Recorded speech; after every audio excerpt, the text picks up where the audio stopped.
Padre, te damos gracias, Señor, por este día, Señor, que tú nos permites estar aquí, estar dispuestos, Señor, con el corazón, con la mente y con nuestro espíritu, Señor, para aprender lo que tú quieres hablarnos el día de hoy.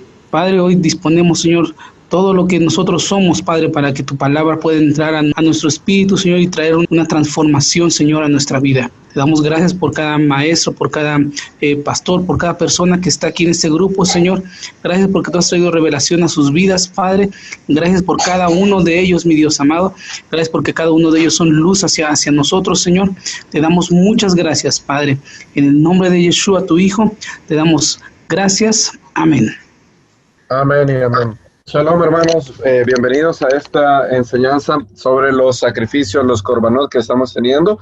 Hemos tenido 3 enseñanzas previas, la primera con la introducción, la segunda con los primeros 3 tipos de korbanot, esto es Olá, Minjá y luego Shelamim, y en la pasada vimos el sacrificio de Hatat, que como vimos se debe de traducir, la mejor traducción es ofrenda de purificación, en lugar de ofrenda por el pecado, ¿verdad? Porque hay ocasiones en donde el que lo traía no había cometido ningún pecado, como por ejemplo el caso de la mujer parturienta, y también el caso de la vaca roja, que no es pecado ir a un velorio. Entonces la mejor traducción, y vimos la base lingüística para traducirlo así, era sacrificio de purificación.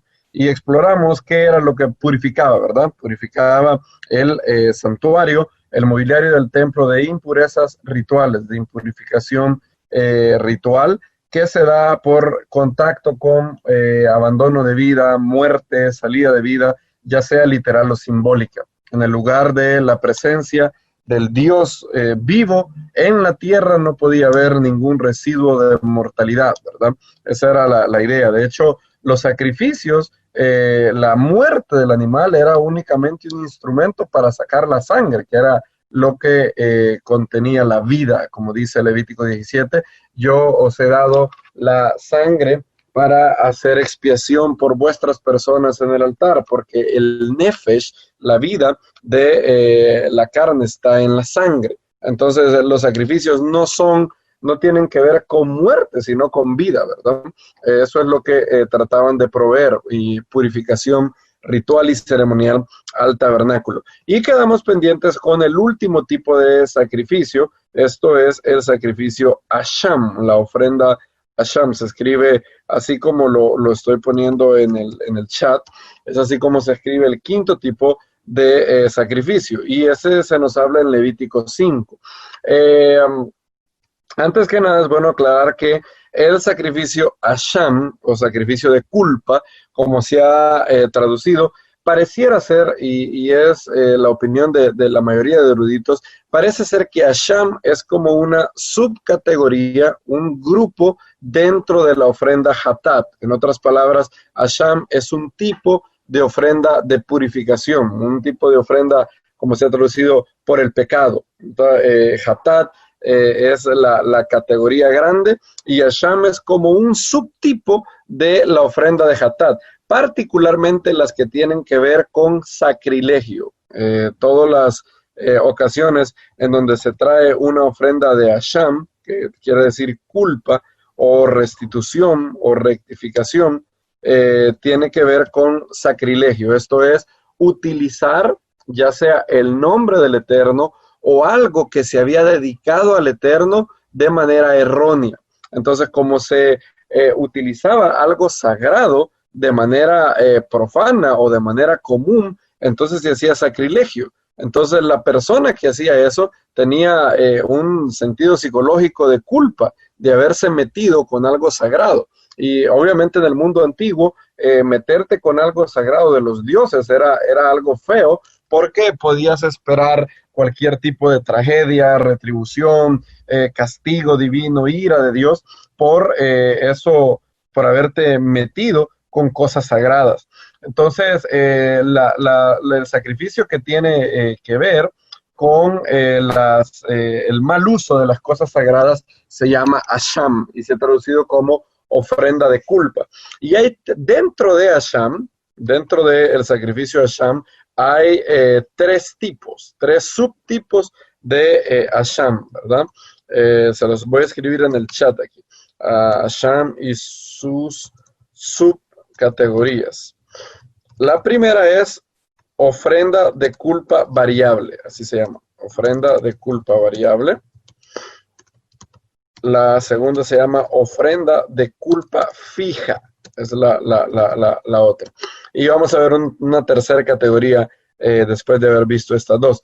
Ofrenda de culpa variable. ¿Por qué se llama ofrenda de culpa variable? Bien, la ofrenda de culpa variable se traía por los siguientes pecados. Está en Levítico 5. Si ustedes van conmigo a Levítico 5:1, ahí se mencionan los pecados que hacían que alguien debía de traer una ofrenda de culpa variable. Son particularmente los siguientes pecados. El primero es cuando alguien no dijo algo, cuando fue llamado a testificar. Entonces, al ser juramentado con el nombre del Eterno en ese juramento, y llamado a testificar, ¿verdad? Con ese juramento, él no dijo algo que hubiera ya sea podido salvar a una persona inocente o haber podido condenar a un culpable. El otro pecado es haber comido, haber estado impuro ritualmente sin saberlo y comer un sacrificio de paz, ¿verdad? Y eso sería un mal uso de las cosas santas, debido a que para que alguien pudiera comer un sacrificio de paz, tenía que estar ritualmente, ceremonialmente apto, ceremonialmente puro. Y el tercer tipo es cuando alguien olvidó un juramento. Y quiero que lo lean, si quizás el hermano Kenner me puede hacer el favor de leer de Levítico 5:1 al 4. Bien, dice de la siguiente manera: si alguien es llamado a testificar por ser testigo de algo que vio o supo y no lo denuncia, comete pecado y cargará con la culpa. Asimismo, la persona que haya tocado cualquier cosa inmunda, sea cadáver de bestia inmunda, o cadáver de animal inmundo, o cadáver de reptil inmundo, aunque no lo sepa, será impura y habrá pecado. Si alguien toca cualquiera de las inmundicias humanas que lo pueden hacer impuro sin darse cuenta y después llega a saberlo, será culpable. Si alguien jura a la ligera con sus labios hacer mal o hacer bien en cualquier cosa que él ahora acostumbra a jurar y él no lo entiende, si después lo entiende, será culpable por cualquiera de estas cosas. Gracias. Entonces vemos que las 4 categorías incluyen un mal uso de las cosas sagradas. Por ejemplo, en la categoría de estar impuro y comer algo sagrado, entonces tú estás mal utilizando las cosas sacras, ¿verdad? Entonces, por ejemplo, si se ofrecía un sacrificio de paz, imagínense que Kenner va a ser parte de ese sacrificio de paz, él come el sacrificio de paz, y luego, después que ha comido el sacrificio de paz, se dio cuenta, no sé, que en la mañana él se había sentado encima de un ratón muerto. El ratón muerto da impureza ritual, ¿verdad? Entonces, él tuvo contacto con un cadáver de un animal impuro. Y luego, entonces, él iba a comer ese sacrificio de paz. Entonces, él se dio cuenta después que había comido el sacrificio de paz de manera impura. Entonces eso era un sacrilegio debido a que se había mal utilizado las cosas santas. Y también la persona que había sido llamada a testificar y se le había juramentado por el nombre de Dios y no dijo toda la verdad, él había mal utilizado el nombre, ¿verdad? El nombre de Dios. Y luego también en el verso 4 dice, si alguno jurare a la ligera con sus labios hacer mal o hacer bien en cualquier cosa que el hombre profiere con juramento. Otra vez es una mala utilización del nombre de Dios, ¿verdad? Al jurar y haberlo olvidado. Y él no lo entendiere, si después lo entiende, será culpable por cualquiera de estas cosas. Bien, estos son pecados bien específicos y se tenía que traer para estos pecados una ofrenda de culpa variable. ¿Por qué se llamaba una ofrenda de culpa variable? Porque varía dependiendo el estatus económico de la persona que hizo la falta. Por ejemplo, en el verso 6 dice, para su expiación traerá al Eterno por su pecado que cometió una hembra de los rebaños, una cordera o una cabra como ofrenda de expiación. el sacerdote hará expiación por su pecado. Luego dice, si no tuviera lo suficiente para un cordero, traerá al Eterno una expiación por su pecado que cometió 2 tórtolas o 2 palominos, el uno para expiación y el otro para el holocausto. Verso 11, mas si no tuviera lo suficiente para 2 tórtolas o 2 palominos, el que pecó traerá como ofrenda la 10ª parte de un efa de flor de harina para expiación. No pondrá sobre ella aceite, ni pondrá incienso, porque es expiación. En otras palabras, la ofrenda se llama ofrenda de culpa variable, porque dependiendo de tu estatus económico, de cuánto era lo que tú podías dar, entonces tú podías llevar una cordera o una cabra, o 2 palominos, o en su defecto, si no te alcanzaba incluso para los 2 palominos, una 10ª parte de efa. Y luego el Cohen, se dice en el verso 12, lo traerá, la harina, pues el sacerdote, y el sacerdote tomará de ellos su puño lleno para memoria de él, y la hará arder en el altar sobre las ofrendas encendidas al Eterno, es expiación. En otras palabras, pecado, estos pecados hacían causaban cierta sensación, cierta emoción de culpa en la persona por haber mal utilizado algo sagrado, para que él no tuviera que vivir con esa interrogante de si el Eterno lo iba a castigar, a cargar, a traer una tragedia sobre su vida. Entonces él tenía que hacer esto para remover cualquier mancha de pecado o del altar, ¿verdad? Ahora, es bueno mencionar que aquí se dice que será perdonado, ¿verdad? En el verso 5, del 5 al 6, dice, cuando pecare en alguna de estas cosas, confesará aquello en que pecó, y para su expiación traerá al Eterno por su pecado que cometió una hembra de los rebaños, una cordera o cabra con ofrenda de expiación, y el sacerdote le hará expiación por su pecado. Y luego se dice que será perdonado, ¿verdad? Entonces ahí hay que entender bien a qué se refiere con el perdón. Por ejemplo, en Levítico 5:10 dice lo siguiente, del otro hará holocausto conforme al rito, así el sacerdote hará expiación por el pecado que cometió y será perdonado. Esto pareciera sugerir de que este sacrificio sí traía perdón de pecados, ¿verdad? Porque dice que se hará expiación y luego será perdonado. Ahora, ¿de qué se le perdona? ¿De qué es que se le perdona aquí al hombre? ¿Del pecado que cometió o de la impurificación ritual que causó con su pecado? Porque aquí tenemos 2 pecados, ¿verdad? Por ejemplo, si yo venía y juraba a la ligera y luego yo olvidaba ese juramento, hay 2 pecados en uno, ¿verdad? El primero es el hecho en sí, haber jurado a la ligera. Y el segundo pecado es lo que causó el primero, es decir, la impurificación ritual, el sacrilegio que yo cometí y por el cual había manchado el altar y el tabernáculo de reunión. Entonces, es del segundo pecado que el sacrificio de Hasham provee perdón. Por ejemplo, Daniel Lancaster dice en su excelente comentario lo siguiente, la Torah dice, así el sacerdote hará expiación por él, por el pecado que cometió, y entonces le será perdonado. Esto suena como si el sacrificio adquiriera perdón, pero aquí es bueno recordar el contexto. El pecador ya ha confesado su pecado antes y se ha arrepentido antes de traer la ofrenda de culpa. El sacrificio entonces purga la mancha de su delito del santuario y remueve los obstáculos de su participación en el santuario. Evita la inevitable medida de tragedia o desgracia incurrida por el pecado de sacrilegio. El perdón que él recibe pertenece específicamente a la reanudación de su buen estado en el santuario y a su libertad de repercusiones de sacrilegio. En otras palabras, se le perdona, cuando la Torá habla aquí, y será perdonado de haber contaminado ritualmente el altar con su pecado. No es del pecado original que es perdonado, porque de eso ya había sido perdonado. Antes de traer la ofrenda de culpa, él tenía que haber confesado su pecado y arrepentirse.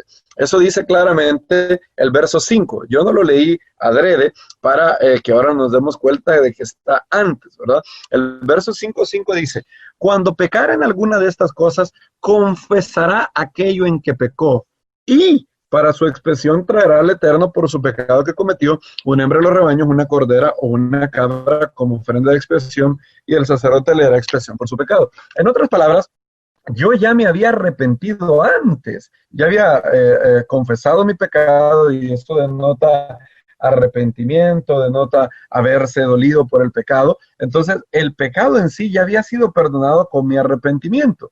Pero con todo y eso, yo todavía tengo que enmendar lo que yo causé, la impurificación ritual que yo le causé al altar y al tabernáculo. Como vimos en la enseñanza pasada, tanto el pecado como la impureza ritual impurifican ritualmente el templo. Y es de eso que la Torah dice, y le será perdonado. En otras palabras, no es del pecado original, sino de la consecuencia de lo que causó el pecado original, que la ofrenda de culpa hace expiación y se le brinda perdón luego de traer esta ofrenda.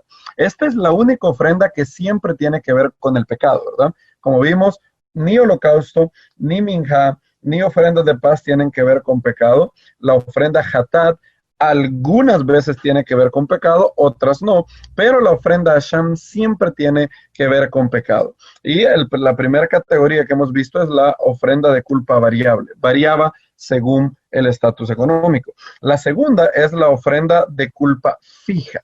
Esa es la segunda categoría. Y la ofrenda de culpa fija se traía por lo menos dos cosas que son mencionadas en el capítulo 5 y el capítulo 6 de Levítico. El primero es cometer sacrilegio por utilizar inadvertidamente cosas sagradas. Como por ejemplo, yo podía comer terumá, que era terumá gedolá, eran las primicias que se le daban al sacerdote de toda la cosecha, como está escrito en Deuteronomio 18. Entonces, eso es sagrado y únicamente puede ser consumido por un sacerdote en un estado de pureza ritual. Ahora, si yo comía sin darme cuenta, comía terumá, o comía, por ejemplo, de un diezmo sin saberlo, o por ejemplo sacrificaba un animal y me lo comía, y luego venía a saber que ese animal había sido dedicado a Hashem, eso era utilizar de manera inapropiada cosas santas, se cometía un sacrilegio al hacer eso. Y el otro pecado por el cual se traía una ofrenda de culpa fija era cuando una persona utilizaba el nombre de Dios para esconder un fraude económico. La primera razón está en Levítico, capítulo 5, del 14 al 16. Si alguien me lo pudiera leer, Levítico 5, del 14 al 16. Levítico 5, del 14 al 16, dice así: Habló más el Eterno a Moisés diciendo: Cuando alguna persona cometiere falta y pecare por hierro en las cosas santas de Hashem, traerá por su culpa a Hashem un carnero sin defecto de los rebaños, conforme a tu estimación en ciclos de plata del ciclo del santuario en ofrenda por el pecado, y pagará lo que hubiere defraudado de las cosas santas, y añadirá a ello la quinta parte y lo dará al sacerdote, y el sacerdote hará expiación por él con el carnero del sacrificio por el pecado y será perdonado. Gracias. Entonces aquí tenías que hacer lo siguiente: si cometías una de estas faltas, obviamente tenías que arrepentirte y tenías también que traer un carnero sin defecto. Esta se llama ofrenda de culpa fija, debido a que aquí no importa tu estatus económico, siempre la ofrenda por la culpa era un carnero. Aquí, noten que aquí no hay la salvedad de la ofrenda de culpa variable, de, bueno, si no tienes para un carnero, trae 2 palominos, y si no tienes para 2 palominos, trae una ofrenda de harina. Estos pecados eran tan graves que la ofrenda de culpa era fija. Y aquí dice claramente que era por pecar por hierro. Tú no sabías que estabas mal utilizando las cosas santas del Eterno. Entonces tenías que hacer lo siguiente: en primer lugar tenías que arrepentirte, ¿verdad? Y luego tenías que traer un carnero sin defecto de los rebaños. Ahora, esto tiene también un tercer prerequisito: pagará lo que hubiere defraudado de las cosas santas y añadirá a ello la quinta parte y lo dará al sacerdote. En otras palabras, imagínate que yo tengo mi diezmo, ¿verdad? Tengo apartado el grano del diezmo y todo. Entonces, un día, sin darme cuenta, la muchacha de servicio me hizo un pan con todos los granos de diezmo que yo tenía. Supongamos que ese grano de diezmo valía $5. Entonces yo tenía que arrepentirme de mi pecado, porque nota que a pesar de que tú no lo hiciste con intención, aún eres responsable. Esto se puede comparar a alguien entrando a un museo y botando un jarrón. A pesar de que no lo hace con intención, todavía es responsable de lo que ha hecho, ¿verdad? Y entonces yo tenía que arrepentirme, tenía que traer un carnero sin defecto de los rebaños, y ese diezmo que era de $5, yo tenía que dar los $5 más un quinto de los $5. Esto es $1. Entonces en total terminaba dando $6, ¿verdad? Es decir, yo añadía un 20% del costo original de la cosa sagrada. Imagínate eso, si hoy se practicara, si alguien lo haría. Cada vez que alguien no diezma, o cada vez que alguien utiliza su diezmo para otras cosas que no sean dar a un pobre, ayudar a un ministerio, ayudar a un líder espiritual, tendría que dar el 20%, imagínate eso.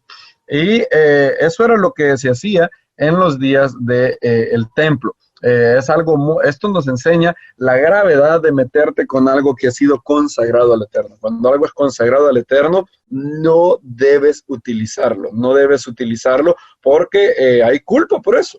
Y para que los israelitas no tuvieran que preocuparse de cualquier juicio divino por mal utilizar las cosas santas, se prescribían estas ofrendas. Y luego dice en el verso 16, el sacerdote hará expiación por él, es decir, hará cobertura ritual por él, por haber transgredido y haber impurificado el altar con el carnero del sacrificio por el pecado. Aquí vemos que la palabra asham, ofrenda de culpa, y la palabra hatat, ofrenda de purificación o por el pecado, se utilizan como sinónimo. ¿Por qué? Porque como vimos al inicio, la ofrenda de asham pareciera ser un subtipo de la ofrenda hatat. Y luego dice, y será perdonado.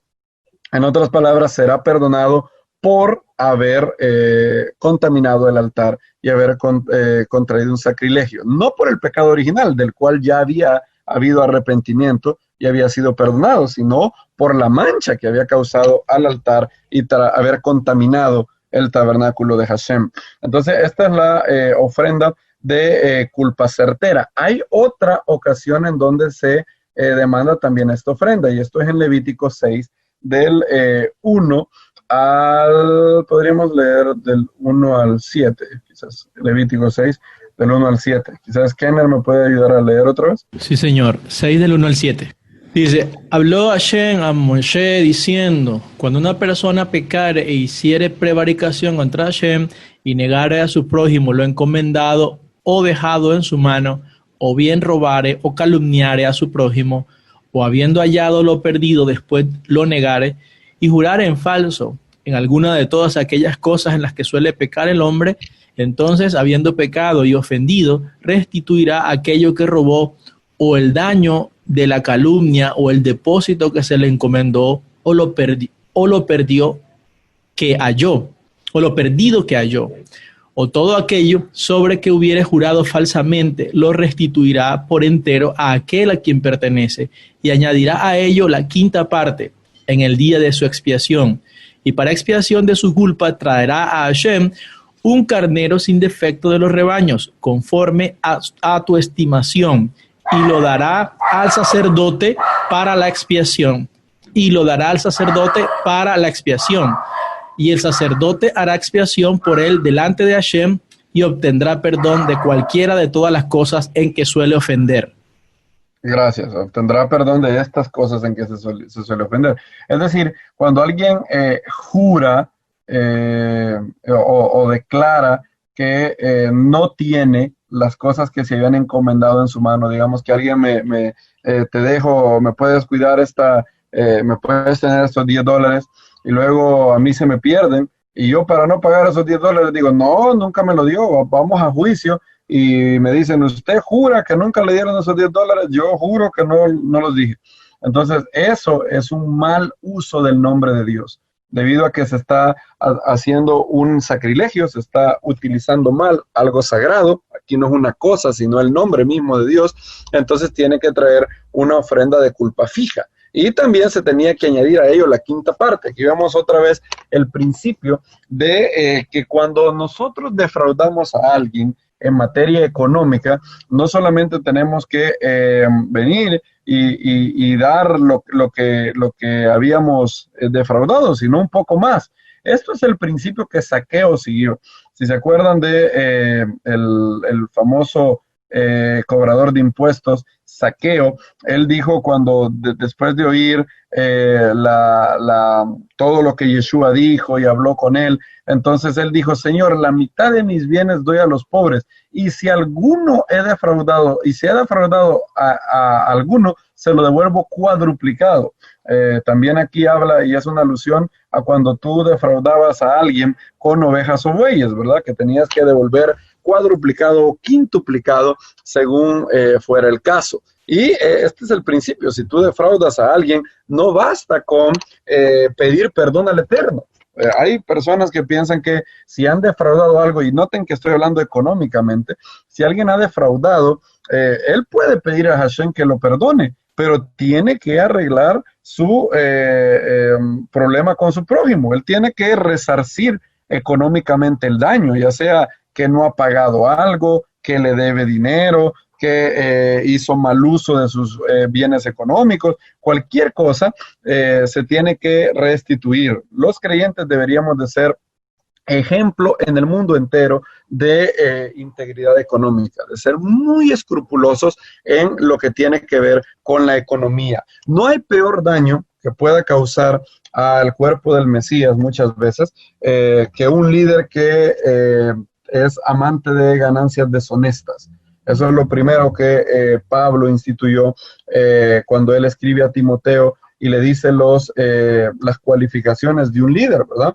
Y él dice: es necesario que el líder, el cabeza, el anciano, obispo, como se ha traducido, sea irreprensible, marido de una sola mujer, sobrio, prudente, que no sea imprudente, ¿verdad? Que sepa cómo hablar, a todo sazonado con sal, que no hiera a las personas, decoroso, hospedador, apto para enseñar, no dado al vino, no pendenciero, es decir, que no ande buscando pleito con todo el mundo, no codicioso de ganancias deshonestas. Es decir, cuando un líder espiritual se mete con el bolsillo de las personas y es codicioso de ganancias deshonestas, eso es una profanación del nombre de Dios, debido a que una persona está utilizando algo sagrado para su propio beneficio.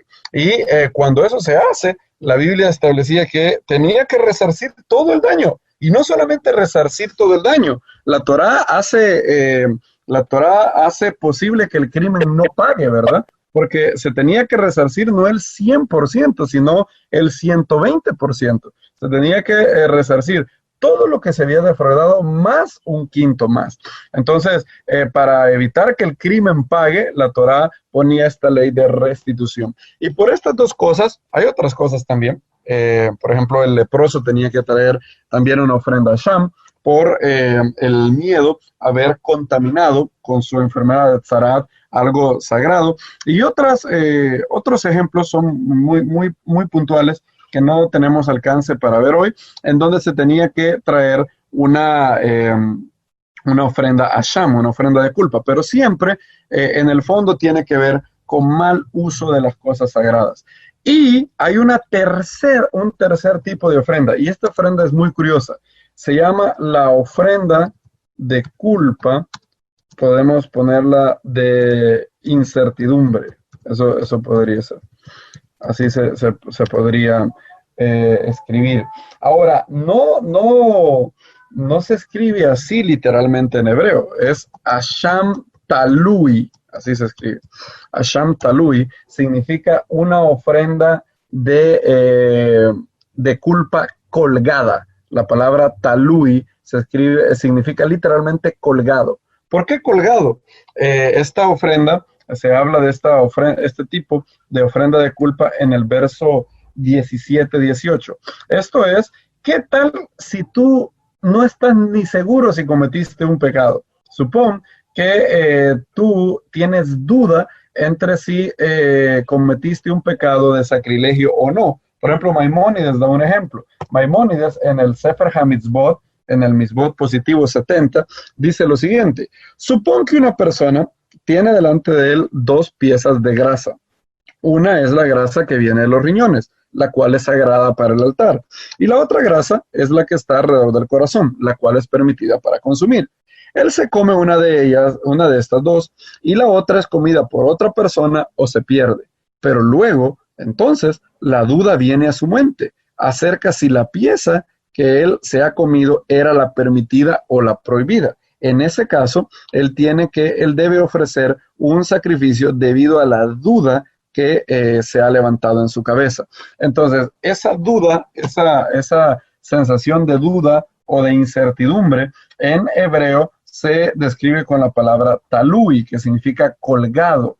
Algo similar pasa en inglés, como por ejemplo cuando un jurado no sabe, está indeciso entre si declarar culpable o no culpable a alguien que está pasando un juicio. Entonces, en inglés eso se llama hung jury, jurado colgado, debido a que la decisión está como colgada en el aire, ¿verdad? Está como en el aire, colgada, no se halla si irse a un lado o al otro. Y la base para la ofrenda a Sham Talui está en Levítico 5, del 17 al 18, donde una persona ni siquiera sabe si ha hecho un sacrilegio. Finalmente, si una persona pecare o hiciera alguna de todas aquellas cosas que por mandamiento del Eterno no se han de hacer, aún sin hacerlo a sabiendas es culpable y llevará su pecado. Traerá pues al sacerdote para expiación, según tú lo estimes, un carnero sin defecto de los rebaños, y el sacerdote hará expiación por el yerro que cometió por ignorancia y será perdonado. Esto era cuando tú tenías la duda si habías cometido algo. Entonces, para no tener esa duda, como dicen aquí, para curarte en salud, o como dicen aquí, en lo que son peras o son manzanas, yo llevo el sacrificio. No vaya a ser que de verdad cometí un sacrilegio y luego venga juicio a mi vida. Y a eso se le llamaba Asham Talui. Lo curioso de este sacrificio, muy curioso el nombre que se le ha dado, es que Talui significa colgado. De hecho, a nuestro Mesías, los antimisioneros y todos el pueblo judío que no ha creído en Yeshua, lo ha llamado peyorativamente con el nombre de el colgado, el talui. Y es curioso que la palabra talui se utiliza también para una ofrenda de culpa. Es más, el profeta Isaías, en el capítulo 53, cuando habla de del Mesías dando la vida por el pecado del mundo, como ustedes saben, Isaías 53 es el pasaje más explícito, más rico, más increíblemente claro sobre el sacrificio del Mesías, ¿verdad? Despreciado y desechado entre los hombres, varón de dolores, experimentado en quebranto, ¿cómo escondimos de él el rostro? Fue menospreciado y no lo estimamos. Ciertamente llevó él nuestras enfermedades, él sufrió nuestros dolores, nosotros le tuvimos por llagado, por herido de Elohim y abatido, mas él herido fue por nuestras rebeliones, molido por nuestros pecados, el castigo de nuestra paz fue sobre él, y por su llaga fuimos nosotros curados. Todos nosotros nos descarriamos como ovejas, cada cual se apartó por su camino, mas el Eterno cargó en él el pecado de todos nosotros. En el verso 10 dice: con todo esto, el Eterno quiso quebrantarlo, sujetándole a padecimiento. Cuando haya puesto su vida como ofrenda de culpa, verá una semilla, vivirá por largos días y la voluntad del Eterno será en su mano prosperada. Ahí se ha traducido como cuando haya puesto su vida en expiación por el pecado. Así se ha traducido en la Reina Valera. Ahora, la palabra que aparece ahí en Isaías 53:10 es cuando su alma sea hecha una ofrenda por la culpa, cuando haya puesto su alma en ofrenda de culpa. La palabra ahí que aparece es Asham. Y es curioso que Asham es la categoría de sacrificios que tiene un tipo de sacrificio que se llama talui. Es una ofrenda de culpa colgada. Y es curiosamente así como el profeta Isaías dice que el Mesías iba a morir, siendo una ofrenda de culpa. Esto muy probablemente es una alusión al tipo de muerte que el Mesías iba a tener. No solamente iba a morir por el pecado, sino iba a ser una ofrenda de culpa colgada. Es una alusión al tipo de muerte. Él iba a morir por crucifixión. Y es fabuloso ver cómo todas estas cosas están ahí en el hebreo, están en los sacrificios, hay sombras proféticas en los sacrificios, en los profetas, y cuando vamos armando todas las piezas, todo se vuelve tan claro y decimos junto al salmista, abre más mis ojos, yo quiero ver las maravillas de tu Torá. Y es bueno saber que de todos los sacrificios, el profeta Isaías dice que el Mesías será puesto como una ofrenda por culpa, como una ofrenda de culpa. Es algo muy bonito saber que Él se entregó por nuestra culpa. En Yeshua, nuestro Mesías, ya no tenemos que tener ninguna culpa. Hay personas que tienen sentimientos de culpa de manera negativa y viven pensando que quizás no han sido perdonados. Él, el Mesías, ha pagado por todos nuestros sacrilegios y por todo el mal uso de todo lo que Hashem nos ha dado. Somos libres de toda culpa y no hay que traer a memoria las cosas pasadas, como dice el profeta Isaías. Todo ha sido borrado por su sangre. Él es la ofrenda que quita toda nuestra culpa, no en lo que respecta al tabernáculo terrenal, ni a consecuencias temporales en este mundo, como la ofrenda de Hashem, que era ofrecida en el tabernáculo de la tierra, sino que él fue ofrecido en el tabernáculo celestial, haciéndonos libres para siempre, para tener vida eterna en el mundo venidero. Como está escrito, el escritor de Hebreos dice en Hebreos 10:14, con una sola ofrenda, dice el escritor de Hebreos si lo buscan, porque con una sola ofrenda hizo perfecto para siempre a los santificados. Él, en lo que respecta al mundo venidero, en lo que respecta en el tabernáculo celestial, Él nos ha hecho perfectos. No hay que temer por culpa que podamos arrastrar. Hay gente que dice, no me siento perdonado. Y el perdón no es algo que tú sientes necesariamente. Incluso si no te sientes perdonado, Hashem te ha perdonado. No, tus sentimientos o tus emociones no son el árbitro final si has sido perdonado o no. Es lo que Hashem ha dicho. El Eterno ha borrado nuestro pecado, como dice el profeta Isaías en el capítulo 43 de su libro. Si lo buscan ahí, 43, 25.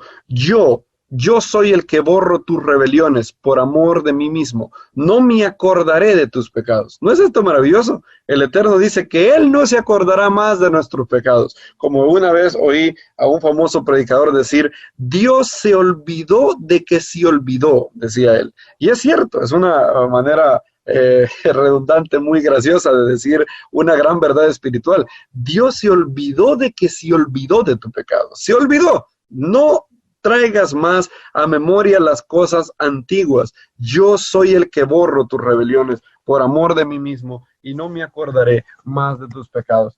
Entonces, habiendo visto los 5 tipos de sacrificios, vemos que tenían razones diferentes para ser traídos y vemos que los que daban expiación lo hacían en lo que respecta al tabernáculo terrenal, a pureza ritual para que la presencia del Eterno pudiera morar, y esa era la razón primordial de los sacrificios, dar purificación ritual al mobiliario del templo, al pueblo, a el altar, para que la presencia pueda seguir morando y no sea peligrosa para los sacerdotes, para que nadie muera como murieron los hijos de Aarón y también como pasó con Usa. Ahora, también hay un segundo motivo, una razón secundaria para los sacrificios, y nos dice el escritor de Hebreos que los sacrificios eran sombra del último sacrificio, el sacrificio que tiene expiación no terrenal, sino expiación celestial, el sacrificio de nuestro amado Mesías Yeshua, a quien el profeta Isaías describe como una ofrenda de Hashem, una ofrenda de culpa. Él ha borrado y tomado toda la culpa que era de nosotros, porque como dice 2 Corintios 5:21, al que no conoció pecado, por nosotros, por ti, por cada uno de ustedes, amados hermanos, por nosotros lo hizo pecado, para que nosotros pudiésemos ser hechos justicia de Dios en él. Como una vez dijo Martín Lutero, él decía que la gracia de Dios era tan grande que ahora mis pecados eran del Mesías y la justicia del Mesías era mi justicia. Eso es lo que dice 2 Corintios 5:21, y tenemos que regocijarnos en la gran salvación que hemos recibido. Y como dice el apóstol Pedro en la segunda carta de Pedro, antes bien, creced en la gracia, el conocimiento de nuestro Señor y Salvador Yeshua, el Mesías. A Él sea la gloria, ahora y hasta el día de la eternidad. Amén y amén. Vamos a orar. Padre nuestro, gracias por tu palabra. Gracias por hablar a nuestras vidas. Gracias por enseñarnos las riquezas, las perlas que hay en tu palabra. Como dice la Escritura, la Torá de Hashem es perfecta, que hace volver el alma. El testimonio del Eterno vuelve sagaz al simple. Las órdenes del Eterno son rectas, alegran el corazón. El temor al Eterno es puro, permanece para siempre. En guardarlas hay gran recompensa. Y hoy nuestro corazón se ha alegrado, nuestro corazón se regocija en nuestro Señor y Salvador Yeshua, quien se entregó de una vez y para siempre por nosotros. Sana cualquier herida, a cualquier corazón que aún tenga culpa, ese sentimiento de no estar bien contigo, de tener una mancha que lo obstaculice entre tú y él o entre tú y ella, y hazle saber que tú los amas, que lo que tú sientes por cada uno de nosotros no es asco, no es repulsión, sino ternura. Cada vez que tú ves a uno de tus hijos que ha sido justificado en la sangre del Salvador que pusiste, por Salvador no solamente de Israel, sino por los pecados de todo el mundo. Gracias por tu bondad. Ayúdanos a seguir escudriñando a los santos sacrificios y todo lo que se desprende de ellos, y ayúdanos a seguir creciendo en la gracia y el conocimiento de nuestro Señor Yeshua. Gracias, Padre nuestro, en el nombre del Mesías. Amén y amén. Amén, amén. Amén. Baruch Hashem. Baruch Hashem.